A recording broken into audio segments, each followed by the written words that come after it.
ஒரு பொண்ணு வந்து இருந்தாங்க எங்கள் காலேஜில். எங்கள் குரூப் ஆஃப் ஃப்ரெண்ட்ஸ் வந்து நிறையா பொண்ணுங்க நிறையா பசங்க இருப்போம்.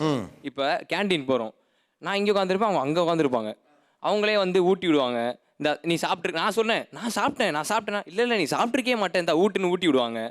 சரி நான் பெஞ்சில் படுத்தா எதுக்கு பெஞ்சில் படுக்கிறேன், மடி இருக்கலாம், என் மடியில் படுக்க வச்சாங்க. அன்லிமிட்டட் காலுக்கு அர்த்தமே தெரியாது சார் எனக்கு. அவங்க பேசினதுக்கு அப்புறம் தான் அன்லிமிட்டட் காலம் எவ்வளோ நாள் பேசினா போல. நைட்டு இன்னைக்கு இப்போ காலேஜ் விட்டு இப்படி போகிறேன், அடுத்து கால் வருது, மறுநாள் காலைல 8 மணி காலேஜ், அது வரையும் ஃபோன் பேசுகிறாங்க. விடிய ஃபோன் பேசுவீங்க. நடுவில் 2 நேரம் தூங்குவாங்க. தூங்கிட்டு நானும் தூங்கிட்டு ஃபோன் வச்சுருவேன், திரும்ப அடிச்சு இந்த தூங்குனா ஃபோன் வச்சிருவேன் அவ்வளோதானா அப்படின்றாங்க. சரி இப்படி போய்கிட்டே இருக்கு. சரி அந்த பொண்ணு லவ் பண்ணாமல் இப்படி பண்ண போகிறாங்க நான் நினைக்க.